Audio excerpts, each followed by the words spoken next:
Hey, what's up, guys? Welcome to this week's episode of Merricks Garage. As you can see behind me, a lot of big changes happening. I've been able to get the panels mocked up, the core support mocked up, the wheels in place. I'm testing articulation, I'm painting, I'm rewiring, I'm doing a whole lot of stuff in this week's episode. It's going to be a good one. And plus, at the end, I'm handing out some Milwaukee tools to a lucky subscriber who guessed the answer to my toolbox review video. So stick around, it's gonna be good. Merricks Garage. The build is going together better and quicker than I had anticipated, so I'm hoping to keep the momentum up today. Pull the fender, pull the hood, start cleaning and maybe painting on the cage and frame, pull all the steel that I've got in my garage in random places to figure out what I've got, so what I can build in terms of cradles for cooling and tie-ins on the bumper, tie-ins from the cage to the frame. What else am I gonna do today? I'm gonna look at full spring compression. I wanna run my new tires through the full cycle and see if they are gonna rub on the new stuff. All right, this is full droop. So these are hanging off of the limit straps right now.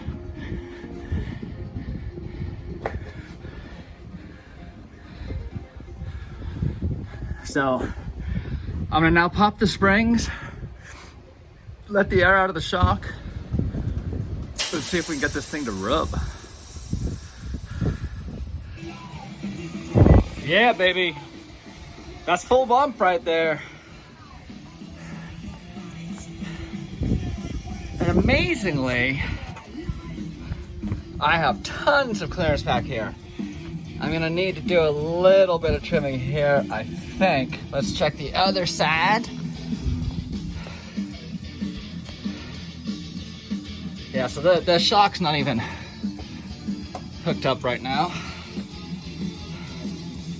Yeah. And this one, still a little bit to go, but it's starting to lift up the truck, so I know this is pretty close to full. It's also not on these, so it's fully on the two jacks. That's full bump. This is huge. This means I can drop my ride height quite a bit. Heck yeah.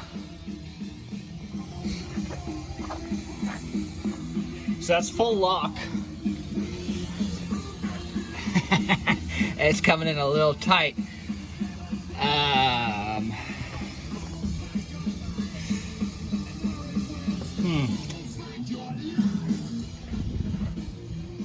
So much room for activities.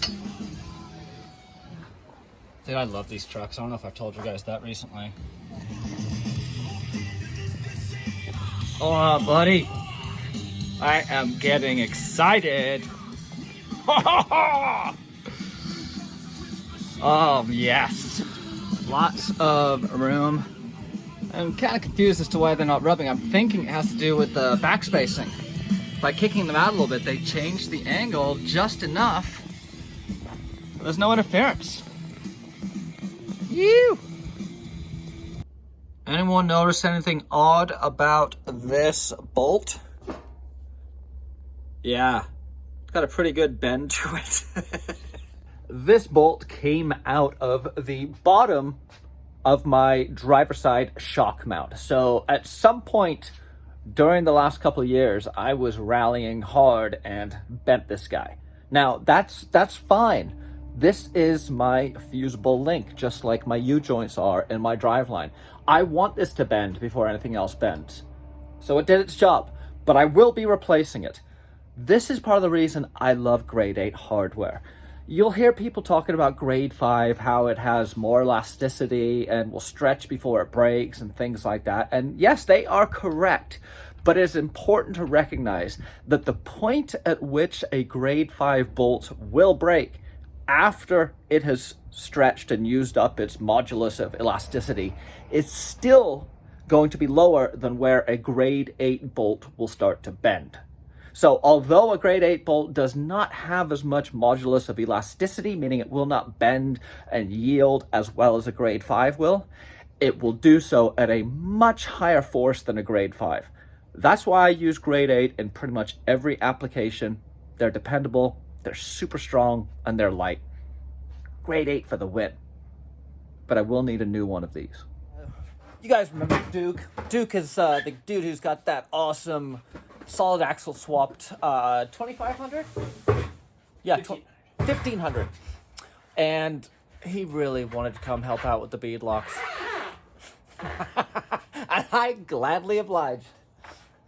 All nice, grade 8 Nord locks. Yeah, I didn't do anything to this one. This one, oh, you're gonna put the wheel on there, bro. Yeah. I didn't, I just got excited and was like, I'm gonna put a bead lock on. And I knew I didn't have a valve stem. And I didn't care because I just wanted to get them on. But yeah. So, yeah, this is, oh, and this one's not even seated. Well, it's a good look we did this. So you can see this is what happens, you guys. You stand out of the light a little bit. Yeah. So getting this seated all the way around, oh, it's not easy. But I got Duke here, so I'm gonna make him do it. Yeah. So we're gonna put the valve stem in this guy and get it back together. So for those of you who are wondering, the reality is it's a tire and wheel combination. So you can't base my experience with this combination as to how it will go with another combination. It just happens to be that this particular tire with these particular wheels is tight. I kind of like that it's tight. Once they're on, they're on. And I have figured out a way to get this on a little bit easier. So sometimes they will fall on. I mounted a set of tires before that were very, very easy to put on. These ones weren't, but that's okay. Curse words were used. And now Duke's gonna figure out how to do it. Have fun, buddy. Hell yeah. Okay. So, the trick is to...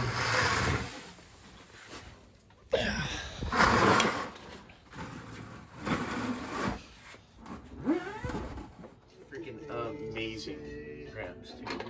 Yeah, they're beautiful, aren't they? Yeah. I mean, they're not light. I think they're like 30 pounds or something, and the tires are 100 or 95 pounds each. But you having some fun yet? Oh, always. It's good having buddies who are willing to come over and put in 24 bolts and washers and just hang out.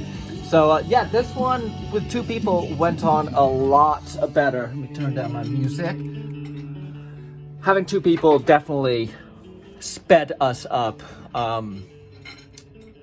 Yeah, so it's mounted, balanced, tire valve is in. Shouldn't be taking this one off again, I don't think.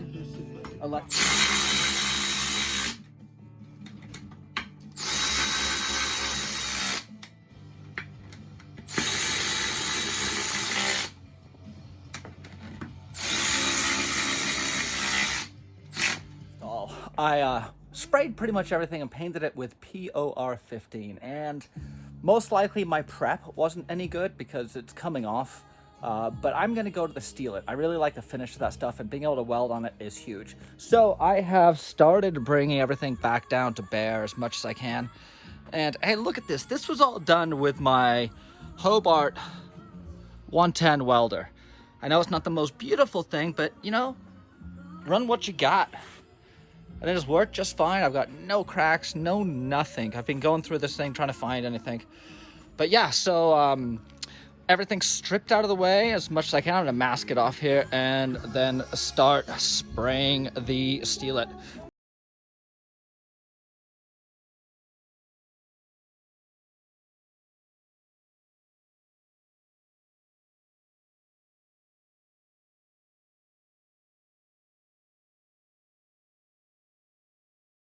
Mask it off and get this painted.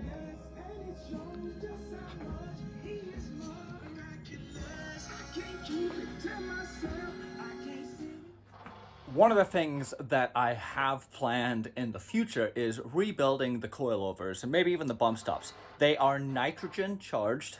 Historically, I've just taken them down to the local tire shop and had them fill them with nitrogen.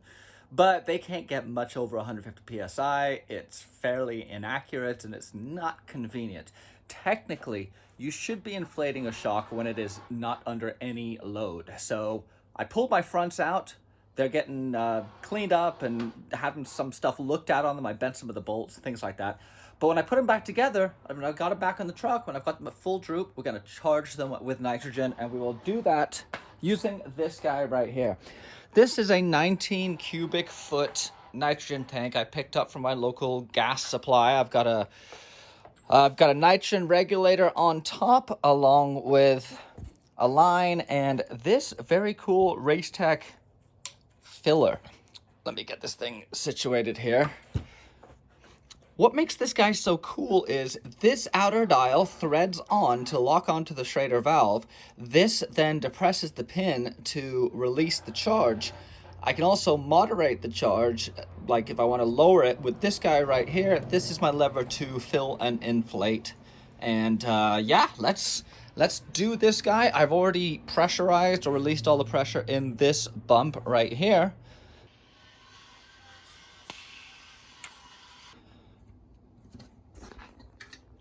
And this one's filled. I threw a bunch of Steelit on here today, and it is looking good. I'm stoked on how this came out. Paint, man. Paint always looks good. Always makes it look like you've done so much when all you've done is throw some paint on something.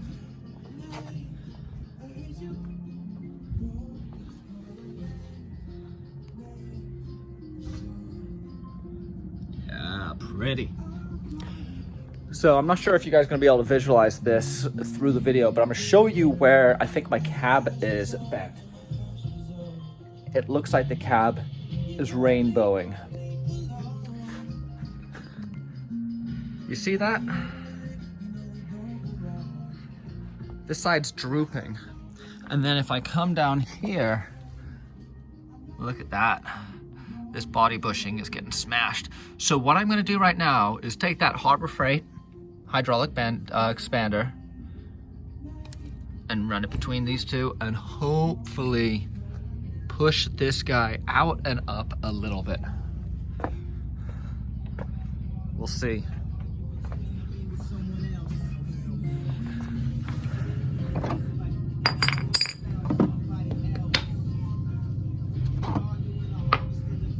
This thing's awesome. There's so much stuff I've done with it. Good investment. It does seem to have helped quite a bit. You can see there's the press down there. And coming up here, a little bit more, I think.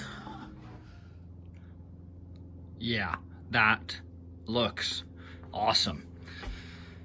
I'm having a few challenges, may not look like it, but with alignment. So this is all pretty much good. It's all bolted in on that side, it's bolted in on this side, but here's the challenge. Take a look at this door gap. That's gonna take some work. And this side is much the same. Yeah, that's a large door gap. So I'm gonna have to figure this all out, but look at this. It lines up great. It looks good. I'm digging the new grill. Yeah. So what I am going to do now is install a tire on here and do some articulation tests. Earlier in the video, I did some articulation tests on a full bump and full droop. And why that was so important to me is if I come down off a jump or if I'm blasting through whoops, that's how it's going to be traveling. And I want to make sure that under full bump, it's not hitting when the wheels are straight. When the wheels are turned, that's a completely different animal. So what I'm going to test right now is full stuff. So full articulation and steering. This is going to be telling. As the passenger side moves up and the driver side droops, it's going to cant up into the wheel well more. And I think I'm going to be having some issues here. We'll take a look and let's see. We can fix it if there is, right? Fix it by wheeling it and letting it self-clearance. Well, and there you can see the age-old problem of articulation and big tires. I'm getting into the core support. This is pretty close to full bump and, well, not full lock, but as close as I'm probably going to be able to get. You can see up there. Now, don't look at the bump stop because it's coming up at a weird angle, but you can see the shock is pretty much close to bottomed out. And I'm drooped out over here. But yeah, as you can see, this is not going to work. I'm gonna have to do some tweaking on this. But let's run it the other direction and see if that makes any difference. I want to see what my clearance is like in the rear. Yeah, I got some fitment issues. Fortunately, they're not back here. They're up here. So,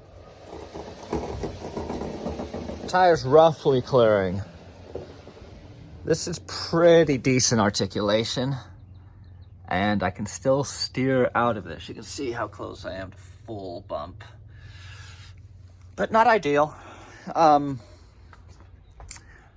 Yeah, it's tough to tell right now. There is no pressure in the shock and there is no springs on the shock, so that's having some effect on it. But it's not as bad as it could have been, and it's not ripping apart the rear of the fender, which is actually harder to trim. It's getting into the core, which I might be able to deal with some heat and beat. We'll see. This may just be a mock-up, but I'm pretty happy with where things are sitting. I like this ride height. I don't see any need to go higher. I do need to bring the back up a little bit to level it out, but I'm pretty happy with this. I got some challenges with the core support and making it line up properly and not get eaten by the tire. And I've got some panel gaps that are gonna require some work, but pretty happy with how this is sitting, laying down, whatever you want to call it. I made a lot of progress on the wiring. The radiator's mocked. Painted everything. Everything looks good. I'm optimistic about where this is headed. Fair amount of travel still left in the shock. That's about 8 inches, which is about what I want. This bump needs to go up dramatically, obviously. But let me show you the other side.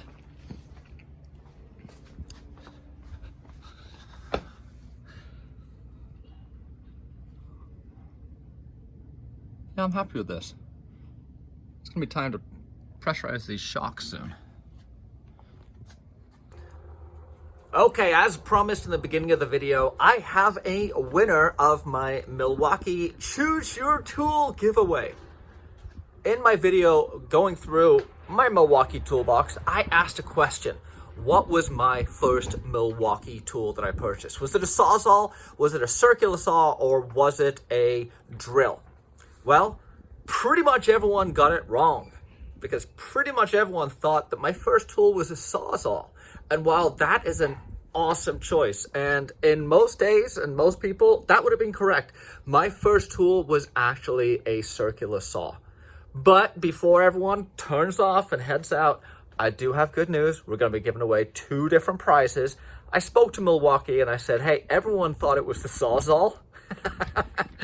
And that's not to be surprised. That is what put them on the map. That is probably one of the most used and purchased pieces of equipment from them. It wasn't from me. I was building and framing a garage. I needed a circular saw for all the compound cuts and beams and framing that we were doing. And so I went out and I became a Milwaukee tool user with the Milwaukee circular saw. And I still have it. It's down on my cart under here. But that's not what you guys thought, but that's okay. We're gonna take care of you anyway. So let's jump into who my winners are. I have chosen 2 people. The first person who got the circular saw answer correct will get a choice of their Milwaukee tools, what they're looking for, whether it's something out of their new lineup, whether it's sockets, ratchets, impacts, you name it, within reason. For the second person, we're going to be giving away this guy. This is their M12 extended reach ratchet, and I love this thing. It is super useful. It gets into tight places. It's quiet. It's powerful. It's just become a go-to tool for me. Anyway, who are my winners? First winner, let me find my book here where I've got all the answers. My first winner is gonna be, hold on, I wrote it down. It's coming. Shabby Minucci. Shabby Minucci. That was the username. I have no way of getting a hold of you, Shabby, so you need to email me, james@merricksgarage.com, and I will connect you with Milwaukee to get you taken care of. Now for our Consolation Prize. I went through everyone who answered Sawzall or Drill, and I chose randomly, and I have chosen James Brunty. James Brunty. He chose Sawzall, and he was wrong. Because I'm a nice guy and because Milwaukee Tool cares about you guys, you're still going to get a prize. So thank you guys for watching. Thank you for checking out my latest video. If you haven't seen some of my frame building episodes or wheeling episodes, take a look up here and around here. I'll put some up here for you guys to check out. Give me a subscribe, give me a like, and we'll see you next time. Merrick's Garage.